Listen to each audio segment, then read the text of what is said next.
Mathematics free ক্লাসের পক্ষ থেকে সকলকে জানাই অনেক অনেক শুভেচ্ছা। আজকে আমরা দশম শ্রেণীর তৃতীয় পর্যায়ক্রমিক মূল্যায়নের নমুনা প্রশ্নপত্র নিয়ে আলোচনা করব। দেখো, একের এর প্রশ্নটা কি বলেছে, নিচের প্রশ্নের সঠিক উত্তর নির্বাচন করো, সবগুলি প্রশ্নের উত্তর দাও। দেখো, প্রতিটি প্রশ্নের মান কিন্তু এক। তো দেখো, একেরটা কি বলেছে, বার্ষিক a% সরল সুদের হারে b টাকার সি মাসের সুদ।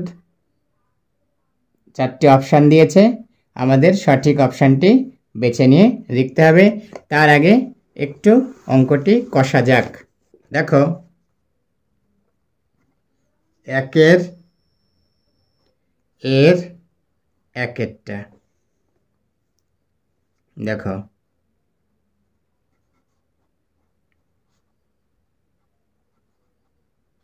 সুদের হার দেওয়া আছে কত, এখানে a%, আর আসল কত আছে, আসল সমান হচ্ছে b টাকা, সময় আছে সি মাস। দেখো, এইখানে সি মাসকে আমরা বছর করে নিব, তাহলে যেহেতু 12 মাসে 1 বছর, তাই মাসকে 12 দিয়ে ভাগ করলে সেটা বছর হয়ে যাবে। এবার আমরা জানি কি, I = PRT/100, যেখানে I ইন্টারেস্ট, P প্রিন্সিপাল বা আসল, আর রেট অফ ইন্টারেস্ট সুদের হার, আর টি হচ্ছে সময়, টাইম, সময়। দেখো, এইবার আমরা এইখানে মানগুলো বসিয়ে দিই। আচ্ছা, এখানে পি কত, b টাকা, তাহলে b বসিয়ে দিলাম, ইন্টু আর কত, a% বসিয়ে দিলাম, a, টি কত, c/12/100। এইটা কি হবে, ওপরে গুণ হয়ে গেল ABC, নিচে 12 × 100 1200। তাহলে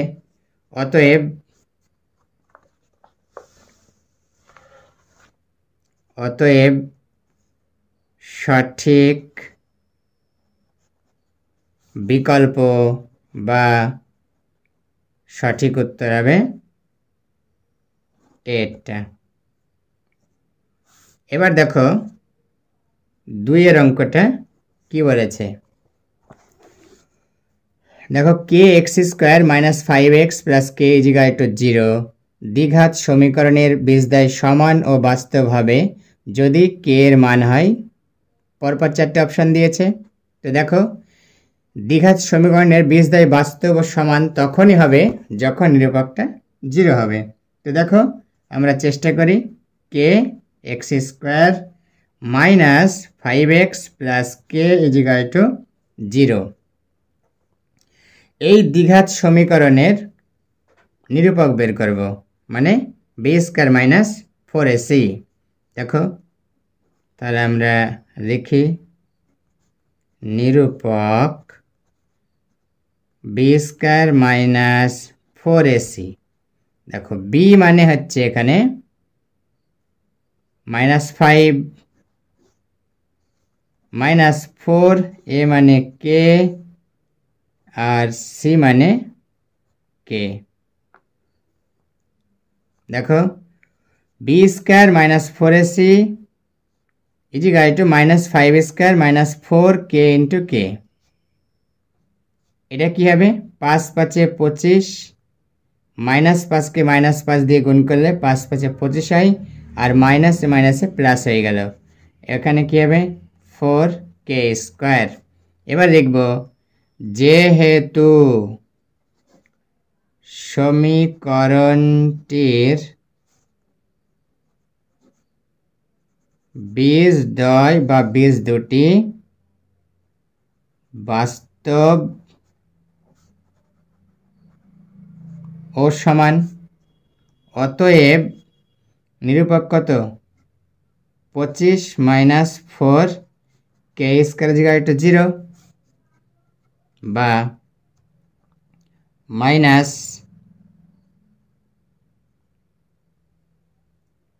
4 কে স্কয়ার ইকুয়াল টু মাইনাস 25। এটা প্লাস ছিল, ওই পারে গেলে মানে ওই পক্ষে গেলে ডান পক্ষে গেলে মাইনাস 25 হয়ে গেল। এবার কে স্কয়ার সমান কত মাইনাস 25 বাই মাইনাস 4 বা কে স্কয়ার সমান 25 বাই 4 বা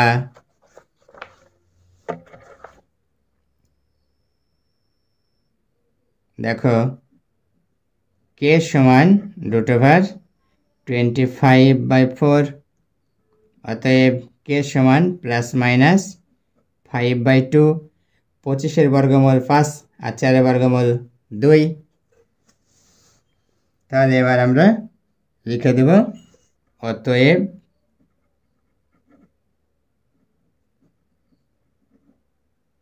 সঠিক উত্তর বা সঠিক বিকল্পটি কী হবে, বি এরটা প্লাস মাইনাস 5 বাই 2।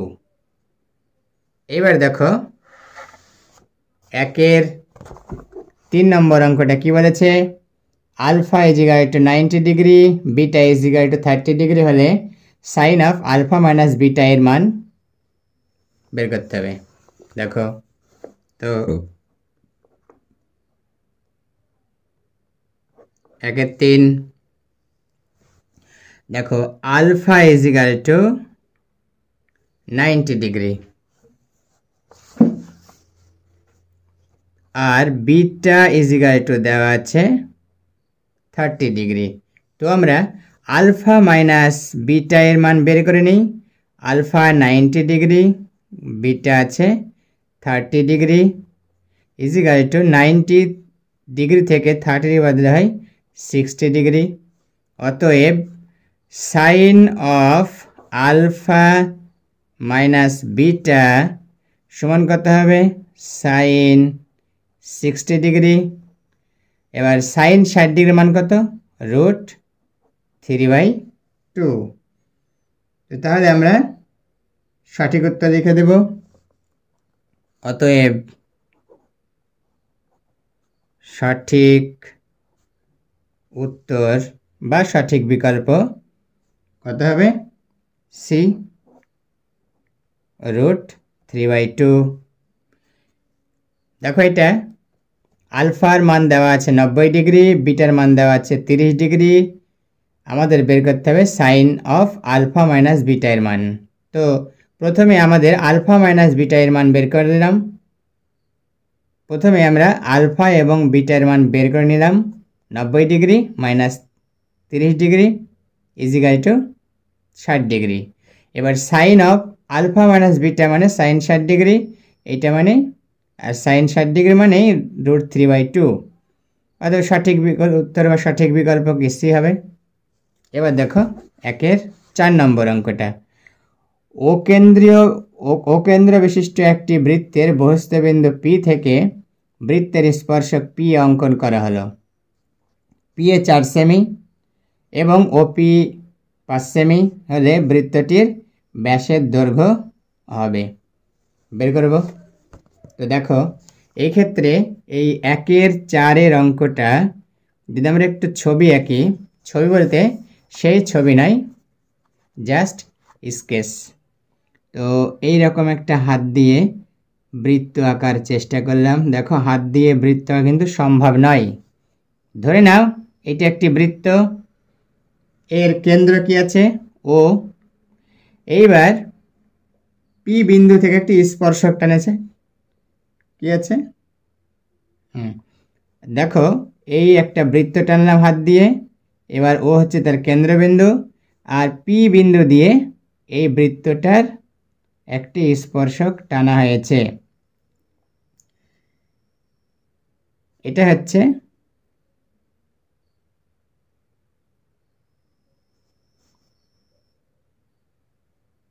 দেখো এই একটি বৃত্ত, বৃত্তের কেন্দ্র হলো ও।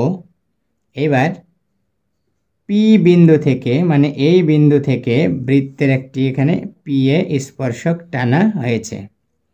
এবার বলেছে যে পি এ কত সেমি? 4 সেমি। তো আমি লিখে দিলাম পি এ 4 সেমি। এবার কেন্দ্র থেকে পি বিন্দু আমরা যোগ করে দিলাম। ও পির মানও দিয়ে আছে কত? 5 সেমি। আমরা লিখে দিলাম ছবিতে। এবার এইখান থেকে এটা এও যোগ করে দিলাম। দেখো, এও হচ্ছে বৃত্তের ব্যাসার্ধ, আর পি এ হলো বৃত্তের স্পর্শক, আর ওপি হলো সেই বহিস্থ বিন্দু থেকে কেন্দ্রের দূরত্ব 5 সেমি। দেখো, স্পর্শক এবং ব্যাসার্ধ, মানে এইটা যে কোণ হয় সেটা কত? 90 ডিগ্রি, 90 ডিগ্রি কোণ হয়। মানে স্পর্শক এবং যে ব্যাসার্ধ টানব স্পর্শ বিন্দুতে, সেটা অবশ্যই 90 ডিগ্রি হবে। তার মানে আমরা পাচ্ছি ও পি এ অথবা এ ও পি ত্রিভুজটি একটি সমকোণী ত্রিভুজ। তাহলে সমকোণী ত্রিভুজের, ধরো এটা যদি লম্ব ধরো, এটা ভূমি ধরো, এটা অতিভুজ। তাহলে অতিভুজ আর লম্ব দেওয়া আছে, আমাদের ভূমি বের করতে হবে। এবং ভূমিকে অর্থাৎ এ ও কে 2 দিয়ে গুণ করলে আমাদের ব্যাসার্ধ পাওয়া যাবে, যেহেতু ব্যাস সমান 2 ইন্টু ব্যাসার্ধ। তো দেখো, আমরা এখানে লিখে দেব সমকোণী ত্রিভুজ এ ও পি থেকে পাই। দেখো, এখানে আমরা এ ওর মান বের করব। এ ও সমান হবে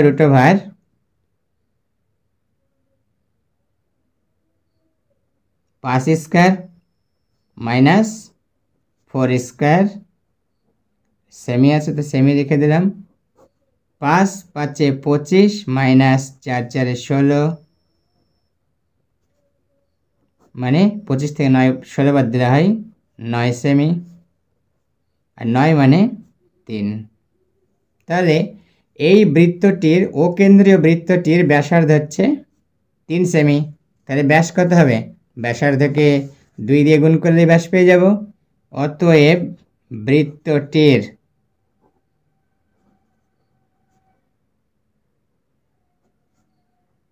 বৃত্তটির ব্যাস সমান 3 ইন্টু 2 সেমি সমান 3 দুগুণে 6 সেমি।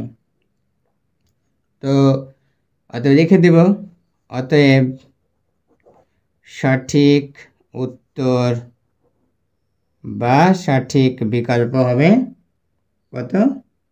সি, 6 সেমি। দেখো, এবার 1-এর 6-এর অঙ্কটা দেখো কি আছে। 8 15 10 11 7 9 11 13 16 এর মধ্যমা। দেখো, এই সংখ্যাগুলির মধ্যমা বের করতে হলে প্রথমেই আমাদের কি করতে হবে? ছোট থেকে বড় বা মানের ঊর্ধ্বক্রমে সাজিয়ে নিতে হবে। তো চলো প্রথমেই মানের ঊর্ধ্বক্রমে বা ছোট থেকে বড় সাজিয়ে নেওয়া যাক। 1-এর 6-এর অঙ্কটা দেখো, কি কি সংখ্যা আছে দেখো। আচ্ছা, এখানে প্রথমে দেখব। আচ্ছা, আমি সংখ্যা লিখে নিই। 8 15 10 11 7 9 11 13 আর 16। লিখব যে মানের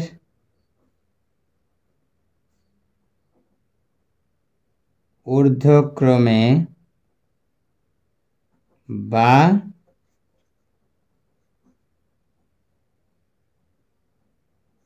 ছোট ছোট থেকে বড় হিসাবে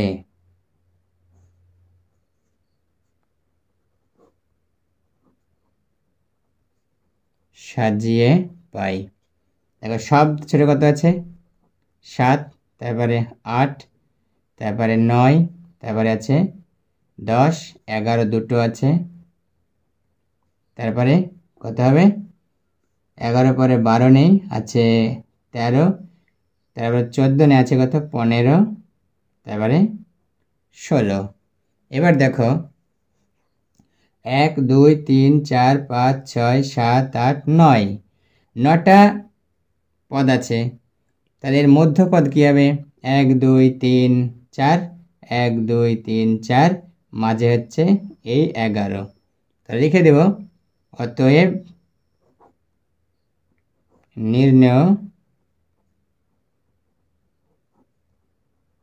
মধ্যমা সমান 11। এবার আমরা 1-এর বিয়ের অঙ্কগুলো করার চেষ্টা করব। দেখো, নিম্নলিখিত প্রশ্নগুলির শূন্যস্থান পূরণ করো যে কোনো 5টি। আমরা যেহেতু এখানে আলোচনা করছি বা প্র্যাকটিস করছি, তাহলে আমরা সবগুলোই করব। এবং এখানেও দেখো প্রতিটি প্রশ্নের মান কিন্তু 1।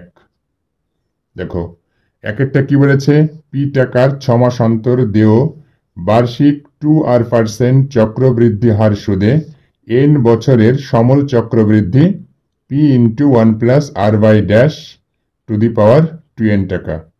তো এসো 1-এর বিয়ের 1-এর অঙ্কটা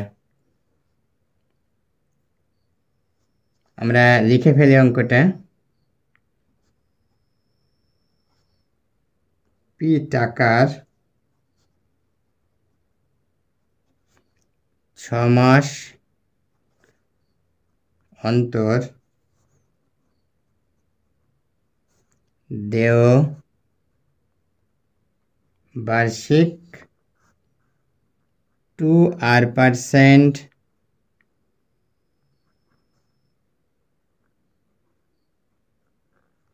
চক্রবৃদ্ধি হার সুদে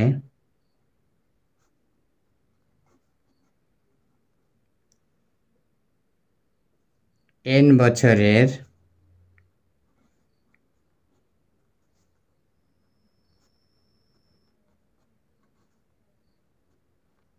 সমল চক্রবৃদ্ধি সমান কি হবে p × 1 + 2r/2/100^2n টাকা। এই 2 কেটে গেল, = p × 1 + r/100^2n টাকা।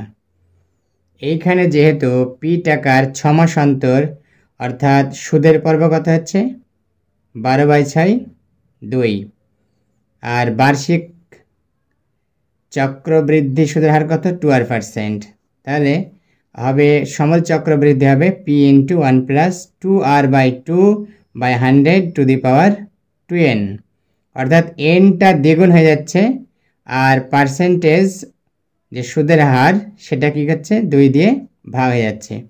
তাহলে p × 1 + 2r/2/100^2n টাকা = p × 1 + এই 2 কেটে গেল r/100^2n টাকা। বেশ, এবার দেখো 2-এর অঙ্কটা কি বলেছে, এর 50% = b এর 20% = c এর 25% হলে a:b:c = 2:5:ড্যাশ। তো দেখো চেষ্টা করা যাক। বি এর 2-এর আমরা শেষ দুটো নিব, অর্থাৎ বি এর 20% = c এর 25% নিয়ে আমরা অনুপাতটা বের করার চেষ্টা করব। দেখো তো লিখে ফেলি, বি এর 20% =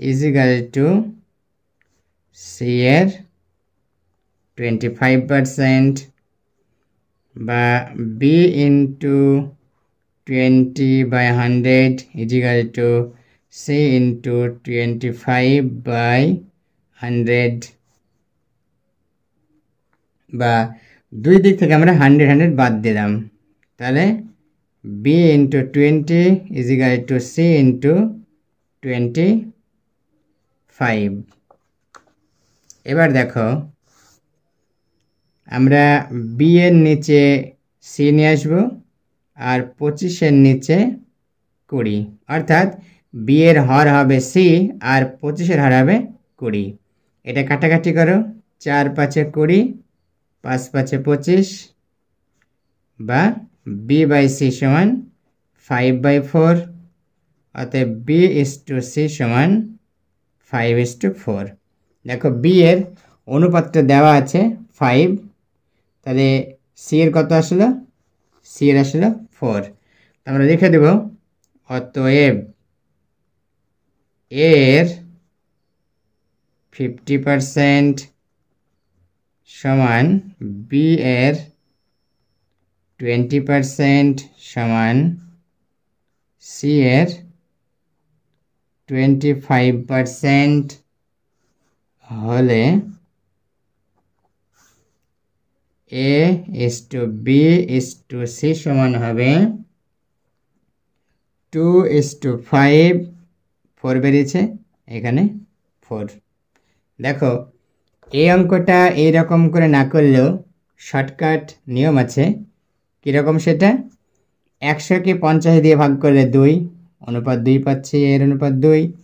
বি এর 20%, অর্থাৎ 100-কে 20 দিয়ে ভাগ করলে 5 পাচ্ছি। সি এর 25%, মানে 100-কে 25 দিয়ে ভাগ করলে 4। এরকম করে করলেও কিন্তু অঙ্কটি হয়ে যাবে। এবার দেখো বি এর 3 অঙ্কটা কি বলেছে? সাইন এ সমান 1/2 এবং কস বি সমান 1/2 হলে এ প্লাস বি এর মান কত হবে? তো দেখো তার আগে আমাদের কিছু অঙ্ক করার প্রয়োজন আছে। দেখো বি এর 3 নম্বর আছে সাইন এ সমান হাফ 1/2। এবার দেখো সাইন এর মান হাফ দেওয়া আছে। এবার আমাদের দেখতে হবে সাইন কত ডিগ্রির মান 1/2 হয়। তো আমরা সবাই জানি যে সাইন 30 ডিগ্রির মান 1/2 হয়। এবার দেখো এই সাইন বাদ গেল, অতএব এ = 30 ডিগ্রি। আবার দেখো আবার কি আছে? আবার কস বি সমান আছে 1/2। তো কস বি সমান, এবার দেখো কস কত ডিগ্রির মান 1/2? আমরা জানি কস 60 ডিগ্রির মান 1/2। এবার কস কস বাদ, বা বি = 60 ডিগ্রি। অতএব এ প্লাস বি এর মান কত হবে সেটাই বের করতে পেরেছে। দেখো এ কত? 30 ডিগ্রি, বি হচ্ছে 60 ডিগ্রি, যোগ করলে হবে 90 ডিগ্রি। তো বেরিয়ে গেল এ প্লাস বি এর মান 90 ডিগ্রি। এবার দেখো বি এর 4 অঙ্কটা। দেখো বি এর 4 কি বলেছে? দেখো একটি সরলরেখা একটি বৃত্তকে দুটি বিন্দুতে ছেদ করলে সরলরেখাটিকে কি বলা হয়? ছেদক বলা হয়। আমরা জানি কোন একটি সরলরেখাকে অপর একটি সরলরেখা ছেদ করলে তাকে কি বলা হয়? ছেদক বলা হয়। অর্থাৎ যে সরলরেখা ছেদ করে তাকেই ছেদক বলা হয়। তাহলে আমরা এখানে লিখে দেব, কি লিখব? যেটা লেখা আছে বইতে সেটাই লিখে দেব, যে একটি সরলরেখা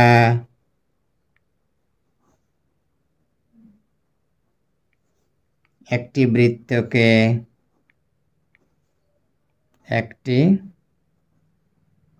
বৃত্তকে দুটি বিন্দুতে ছেদ করলে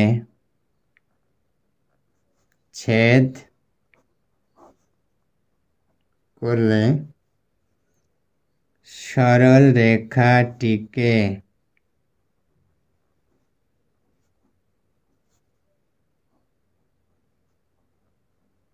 ছেদক বলা হয়। ছেদকের তলায় দাগ দেব।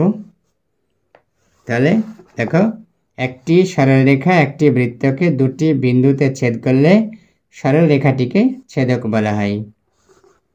এবার দেখো, বি এর পাশ একটি নিরেট অর্ধগোলকের ব্যাসার্ধের দৈর্ঘ্য আর একক হলে তার সমগ্র তলের ক্ষেত্রফল ড্যাশ বর্গ একক হবে।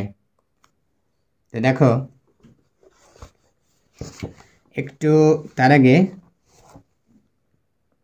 বি এর পাশ একটু ছবি এঁকে নেই।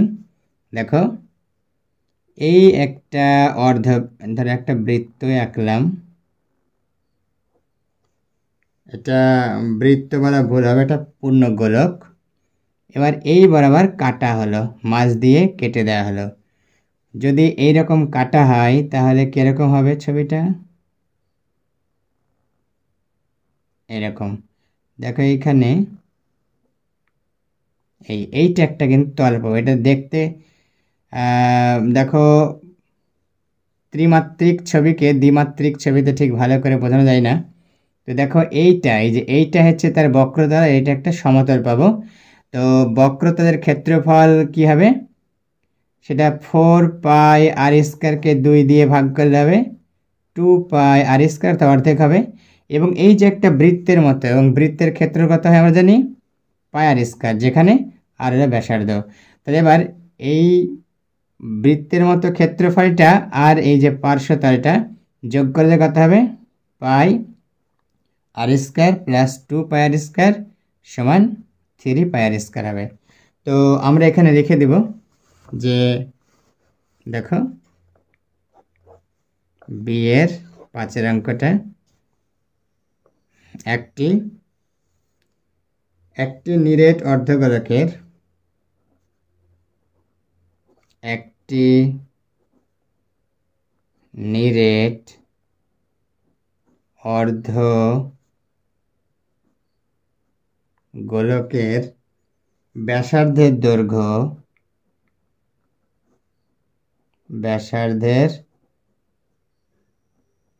দৈর্ঘ্য আর একক হলে তার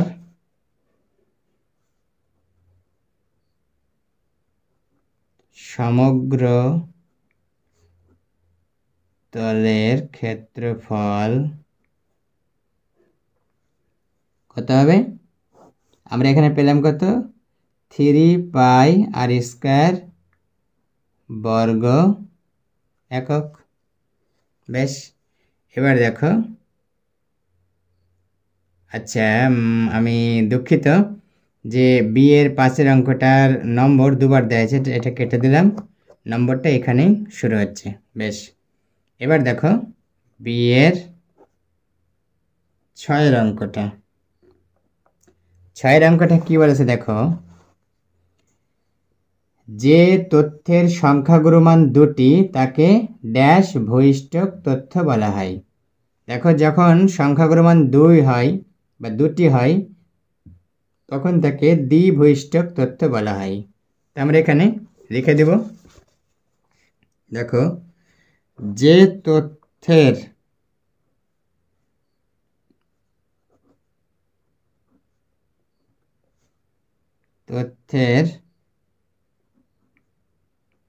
সংখ্যাগুরুমান দুটি তাকে ড্যাশ ভূইষ্ঠক, আমরা পরে লিখছি,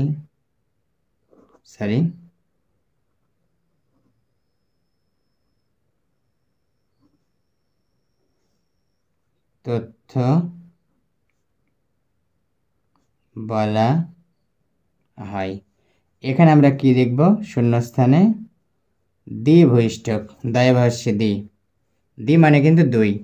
যে তথ্যের সংখ্যাগুরুমান দুটি তাকে দ্বিভূইষ্ঠক তথ্য বলা হয়।